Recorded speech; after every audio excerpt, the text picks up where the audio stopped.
ड्योढ़ीमान जी दादाजी। आज न मालूम क्या बात है, रह रह के हमें मलखान की याद आ रही है और सिरसागढ़ की कोई समाचार नहीं मिले हैं हमें। दादाजी आप फिक्र न करें, आप तशरीफ रखें।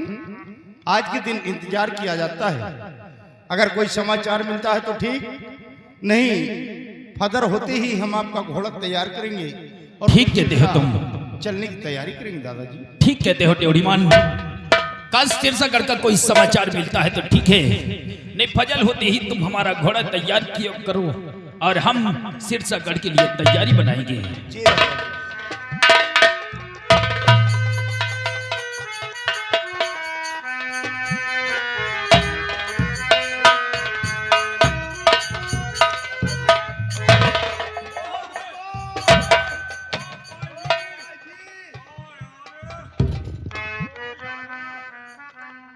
भैया मलखान, क्या बात है, तुम्हारी आंखों में क्रोध की ज्वाला नजर आ रही है, क्या बात है? हमसे कोई भूल हो गई है या हमसे नाराज हो भैया? आप नाराजी की बात पूछ रही हैं? हाँ भैया। आज आपकी वजह से हमें एक थप्पड़ मार खाना पड़ा। क्या? हाँ, एक थप्पड़? किसने मारा है भैया? माँ ने मारा। माँ ने? मेरी जुबान में ताला लगा रखा था के बाद उधर के कानून नहीं पहुंचना चाहिए, लेकिन जब उधर से झूठ बोला और जब बताया उधर माँ के पास पहुंचा, माँ ने हमें एक थप्पड़ मारा। भैया मैं आपसे कुछ कहने आया हूं। क्या कहना चाहते हो? और पिते मरे का हाल शबू उदल गायब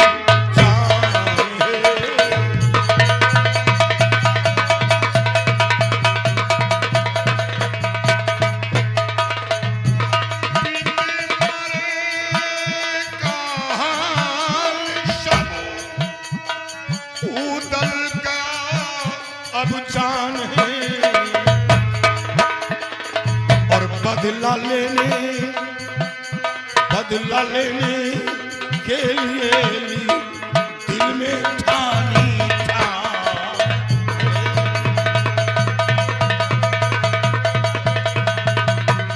जो अपना चाहे अकेला वो चढ़ाई करे और बहुत समूह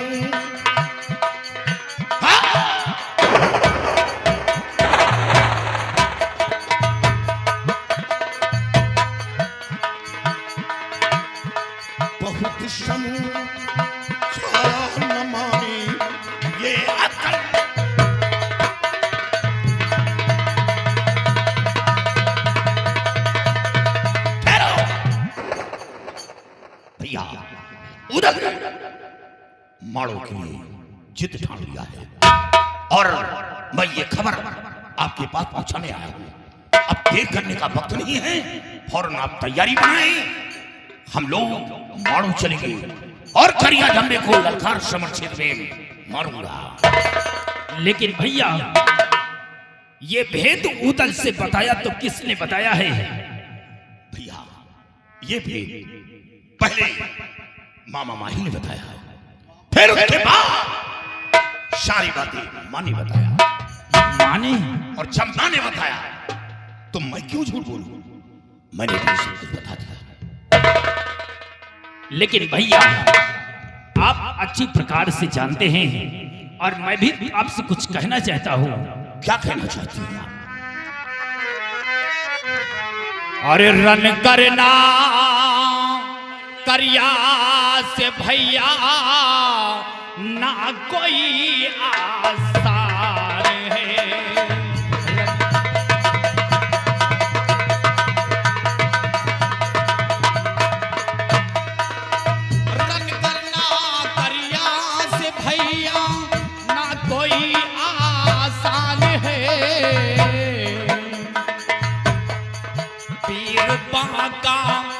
बहादुर वो बड़ा बलवान है वीर बांका।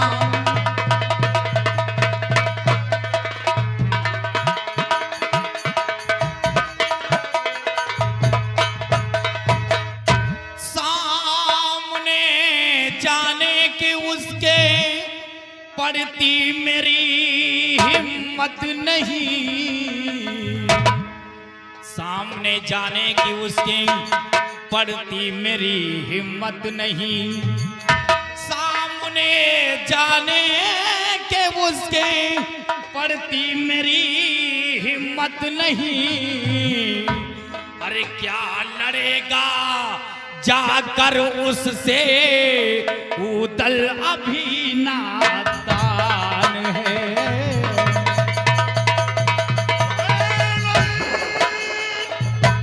मानो चलो बदला चुकाने के लिए और प्यासी उसके खून की।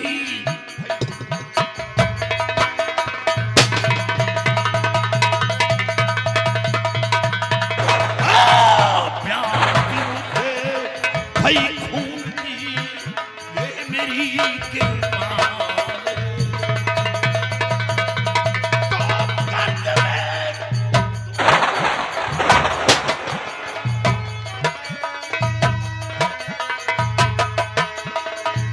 गर्द में दूंगा मिला जाते ही मारो का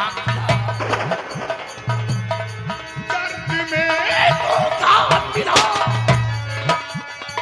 जाते ही मारो का किला और लेने अब चाचा तक मछला अब मर था लेने अब चाचा का बदला मछला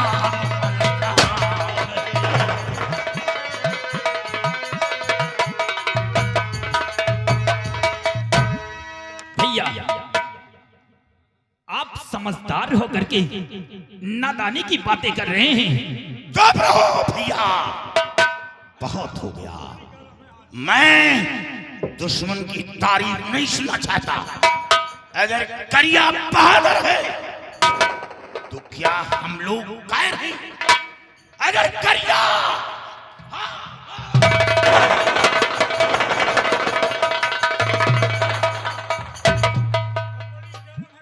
करिया अगर अपनी माँ का दूध पिया है तो क्या हम लोग गटर का गंदा पानी पिए? हम लोग भी अपनी माँ का दूध पिए। अगर आप नहीं जाना चाहते हैं तो मत जाइए। आप तस्वीर रखिए। रूपा आओ भैया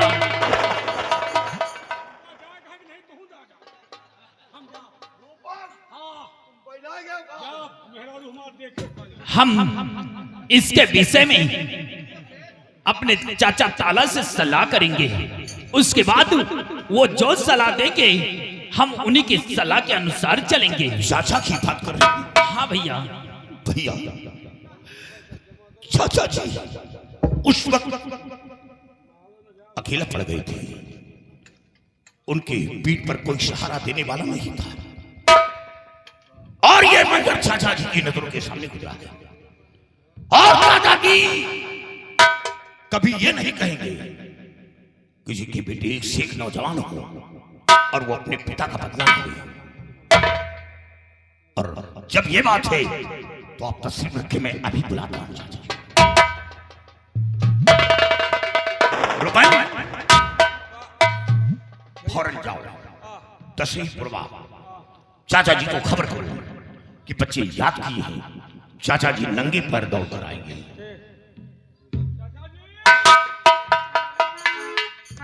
और उधर यहां आओ।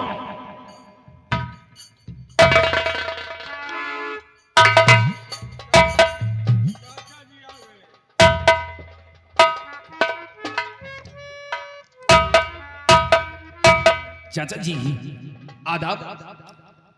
आदाब। चाचा जी आदाब। चाचा जी अस्सलाम वालेकुम। वालेकुम अस्सलाम रहमतुल्लाह व बरकातुहू। वालेकुम अस्सलाम। क्या बात है, आज सारे बच्चे यहाँ पे इकट्ठे हैं। ये सिरसागढ़ से मलखान भी यहाँ आ गया है। क्या बात है बेटे? चाचा जी आप पहले तस्लीम रखिए, मैं आपसे कुछ कहना चाहता हूं चाचा जी।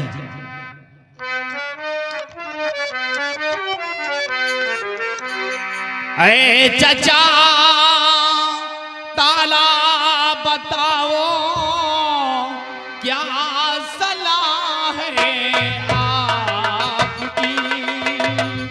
अरे चाचा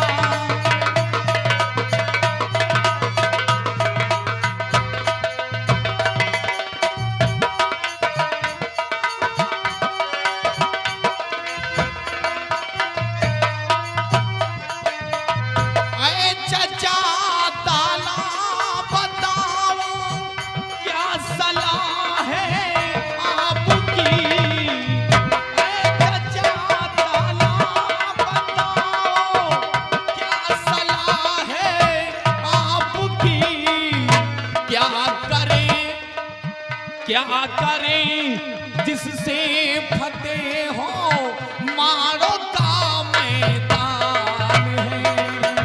क्या करें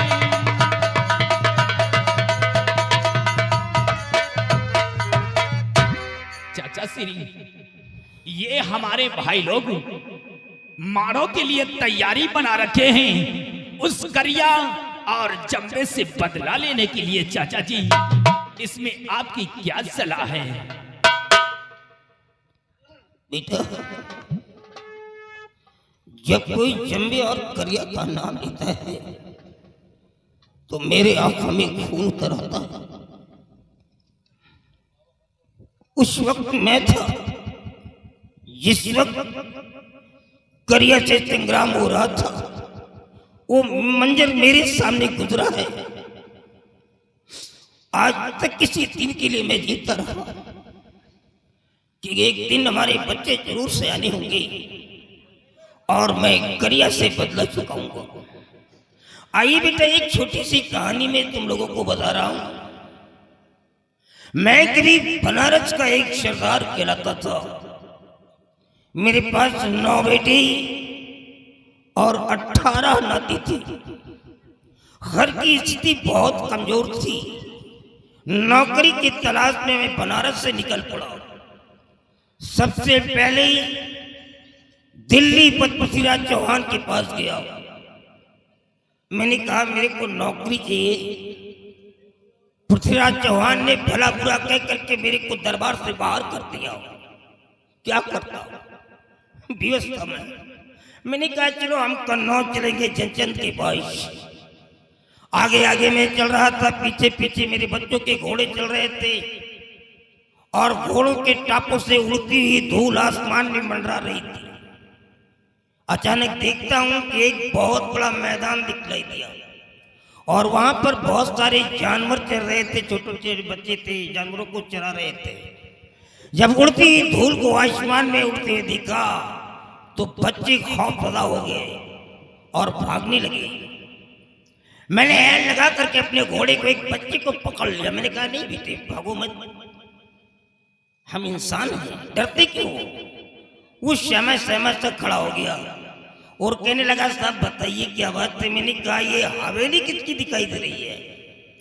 उसने कहा ये राजा परमाल की हवेली है और ये सारे जानवर भी उन्हीं के हैं जो हम लोग चरा रहे हैं। बेटे मैंने बच्चे को छोड़ करके घोड़े का रुख हवेली की तरफ मोड़ दिया और जब हवेली पहुंचा तो देखता क्या हूं कि राजा परमाल 7 हाथ के सिंहासन पर बैठा था। एक से बढ़कर एक वीर योद्धा अपनी नंगी शमशीर लिए बैठे थे। बीच में मैटिंग पड़ी थी। मैं भी जाकर के उसी मैटिंग पे खड़ा हो गया। जब राजा परमाल की नजर मेरे ऊपर आई तो कहने लगा कौन हो आप, क्या चाहिए तुम्हें? बेटे नौकरी की बात नहीं की थी मैंने, क्योंकि नौकरी का सबक तो पृथ्वीराज चौहान ने ही सिखा दिया था। मैंने राजा परमाल से कहा कि मेरे को एक वक्त की रोटी चाहिए आपके यहाँ। राजा परमाल ने कहा आप हमारे यहाँ मेहमान के रूप में आए, आपको सब कुछ मिलेगा। बेटे वहीं से वापस गया, चौपाल में बैठ गया। जोहर का वक्त आया, खाना तो नहीं मिला लेकिन मेरे को राशन मिला। और जैसे ही उसी चौपाल में खाना पकाया और सारे बच्चों को बिठा करके खाना शुरू किया, एक निवाला पेट के अंदर गया, दूसरा निवाला मेरे हाथ में। तब तक एक हरकाड़ा भागता हुआ राजा परमाल के पास आया, कहने लगा महाराज माड़ों से करिया अपने लाव लश्कर को लेकर के हमारे मोहबे पे चढ़ाई कर दिया है, क्या हुआ है? राजा परमाल 7 हाथ के सिंहासन से उछल करके सबसे पहले वो मेरे पास पहुंचा, कहने लगा भाई साहब आप यहां से निकल जाए, क्योंकि हमारा दुश्मन हमारे गढ़ पे चढ़ाई कर दिया है और मैं नहीं चाहता हूं कि हमारे देश के अंदर किसी निर्दोष की जान जाए। मैंने कहा ऐसा कैसे हो सकता है, मैं एक सच्चे मुर्शिद का फर्जंद हूं, हमारा इस्लाम नहीं कहता है, हमारा हदीस नहीं कहता है, हमारा कलाम पाक नहीं कहता है कि मैं उसको गर्दिश पे छोड़ करके चला जाऊं, क्योंकि महोबे का नमक मेरे रगों में समा गया था। मैंने बच्चों को ललकार दिया कि बेटे तैयार हो जाओ और दिखा दो कि अगर इस देश के लिए हिंदुओं ने अपनी गर्दन कटाई है तो मुसलमानों ने भी इस देश की सुरक्षा के लिए अपनी गर्दन कटाई है। अपने बच्चों को लेकर के युद्ध स्थल में कूद पड़ा और उस समय मैंने ऐसी शमशीर चलाई थी, ऐसी शमशीर चलाई थी कि करिया को पीठ दिखाकर भागना पड़ा, युद्ध विराम कर दिया गया, क्योंकि मगरिब का वक्त हो गया था। सब लोग मौबिया वापस आए और जब मैं वापस आया तो देखता क्या हूं कि मेरे 9 बेटे और 18 नाती संग्राम में शहीद कर दिए गए। मैं बैठा रो रहा था। ईशा का वक्त आया, 17 रकात की नमाज अदा करने के बाद मैं भी आराम कर रहा था। रात के 12 बजे करिया ने अपने 500 योद्धाओं को लेकर के फिर चढ़ाई कर दिया, महोबे में आग लगवा दिया। दसवें पहुंचा और तेरी मां के पास पहुंचा, गले का हार नौला का हार छीन लिया, अस्तबल में से घोड़े को निकाला, घोड़ पपिया गज बस्तावत लाखा पातुर, एक तेरी मौसी थी लाखा पातुर, उसे भी उठा ले गया। पहुंचा तेरे पिता दशराज के पास और मलखान के पिता पृथ्वीराज के पास, कहने लगा मेरे को पारस पत्थर चाहिए। उन दोनों ने जवाब दे दिया कि मेरे को नहीं मालूम है कि पारस पत्थर किधर है। वो हरामखोर करिया क्रोध में आकर के अपनी शमशीर को निकाला और तेरे पिता और मलखान के पिता का सर काट दिया, सब कुछ लूट लिया। बेटा मैं क्या करता, मैं तो अकेला था। ये सब होने के बाद मैंने सोचा अब मेरा यहाँ रहना ठीक नहीं है, क्योंकि तुम्हारी माँ नौजवान थी, लोगों की उंगलियां उठ सकती हैं, तरह तरह के लांछन लग सकते हैं, इसलिए बेहतर होगा कि हम बनारस चले जाएंगे। अस्तबल से घोड़े को निकाल करके अपना सारो सामान तैयार किया और वैसे ही तुम्हारी माँ की नजर 9 महले की खिड़की से मेरे ऊपर पड़ गई। वो चकाचौंध हो गई कि ये क्या हो रहा है। एक दासी को भेज करके बोली कि जाओ तालाजी को बुला करके ले आओ मेरे पास। वो दासी भागती मेरे पास आई कि साहब आपका बुलावा आया है 9 महीने में आपके लिए। मैंने क्या बात किया है? उसने कहा मेरे को मालूम नहीं है। मैंने कहा ठीक है चलो मैं आ रहा हूँ। और जब वहाँ पहुँचा तो मैंने कहा बात क्या भाई, क्यों बुलाया गया? तो तुम्हारी माँ ने कहा आप कहाँ जा रहे हैं? मैंने कहा मैं बनारस जा रहा हूँ। क्यों जा रहे हो? मैंने कहा अब यहाँ मेरा रहना ठीक नहीं है इसलिए मैं जा रहा हूँ। कहने वाह भाई साहब वाह, जब तक इन मासूम बच्चों के सर पे बाप का साया था तब तक तो अपना सब कुछ मिटाने के लिए तैयार थे, अपने सारे बच्चों को कुर्बान कर दिया और इन मासूम बच्चों के सर से बाप का साया छीन गया तो आप महोबा छोड़ करके बनारस जा रहे हैं? क्या आपका यही हदीस कहता है? बेटे उसी समय तेरी माँ के गोश्त से छीन करके अपने सीने से चिपका लिया। मैं बहुत रोया और वहीं पर मैंने कसम खा लिया कि जब तक करिया और जम्बे का सर काट करके महोबा नहीं लाऊंगा तब तक अब महोबे से मैं कहीं नहीं जाऊंगा। और मेरी सलाह की बात करते हो बेटा, मैं वादा करता हूं कि इस उम्र में तुम लोग जिस कोने पर मेरे को खड़ा कर दोगे उस जगह में तुम लोगों को जाने की जरूरत नहीं पड़ेगी।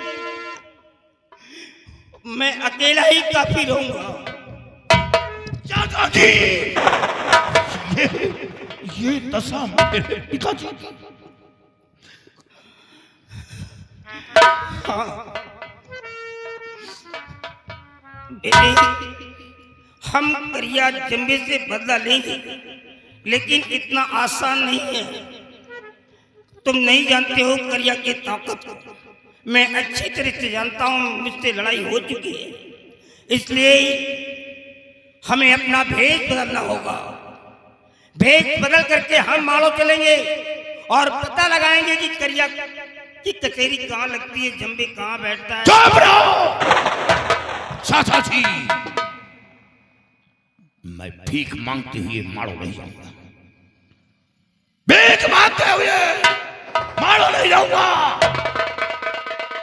मैं दहाड़ते हुए माड़ो जाऊंगा और ललकार करूंगा करिया और जम्बे का सर काटूंगा।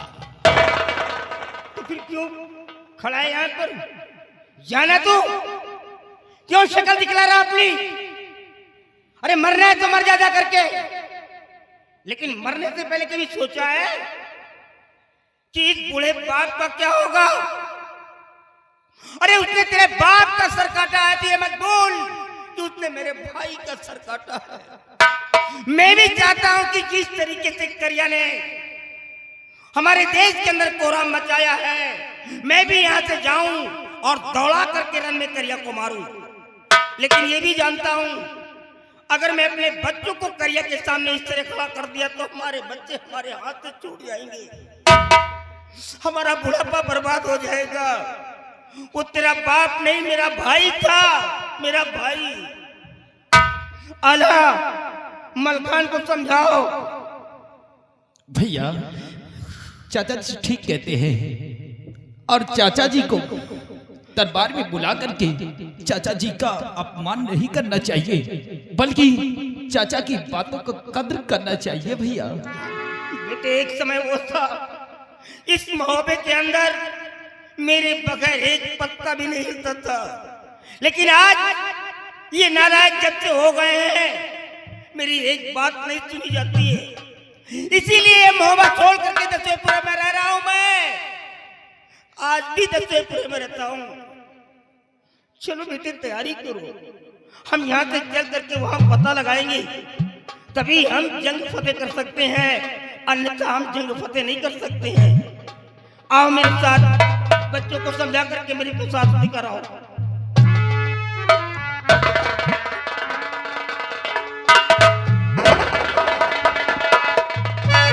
यार ये घर जाने तैयार हो गए। इनका तो फुल तैयारी बन गए भाई। अब ये जइहे तो हम हूँ क्या? जय हो तुम हो। और अगर हम गए तो हुआ मिलोरे पक्का जाब अम्मा कोनो दुईरा नहीं। तय यार हे भगवान हमका न जाएगा पड़े। हाँ, अगर हमका न जाएगा पड़ा तो तोहरे नाम के 5 वाला बनवाओ चाहे मार्टिन के बनवाई, हाँ। क्योंकि अगर हम गए तो मिलोरे पक्का है जा। अम्मा कोनो दुईरा नहीं ना। तुम जई हो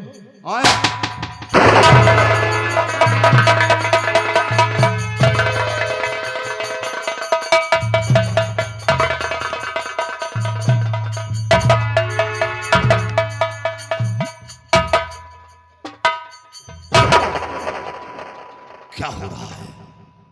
सलाम मशवरा हो रहा है। वहां हम लोग तैयारी में लग गए, तुम यहाँ क्या बात हो रही थी? बात ये कर रहे थे कि कौन वाला तोप ले चली के मौके पर दगा। अरे तोप की बात हो रही थी। चलकर तैयारी पर चलना है तो और नहीं चलना तो जाकर बीबी के लुगरे में घुसकर बैठो। कुछ नहीं होता है मर्दानी में।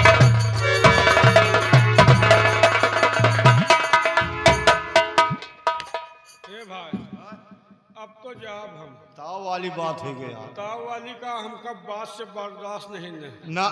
का कहीं अगर नहीं जाना तो बीबी के लुगरा में घुसो हाँ मनई न हो गए हम खान खजूर हो गए बताओ किरवा फतिका हो गए लुगरा में घुसा ना।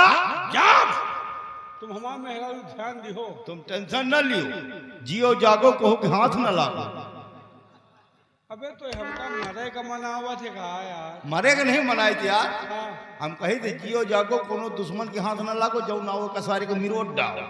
हम कही हमका मरे का मनावत नहीं यार, अगर हमका कुछ हो जाए तो लड़का बच्चा का ध्यान दियो। टेंशन न लियो, अगर तुमका कुछ होएगा तो हम तो हो पे है ना।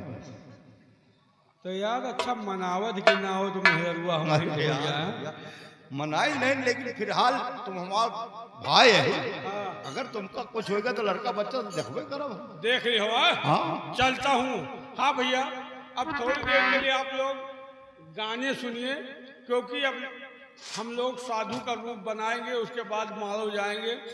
और 5 मिनट के लिए आप लोग गाना सुनिए, उसके बाद फिर देखो तलवारों की बौछार, गोलियों की बौछार, तलवारों की छनकार, और देखिए करिया जंबे की कैसे होती है मौत।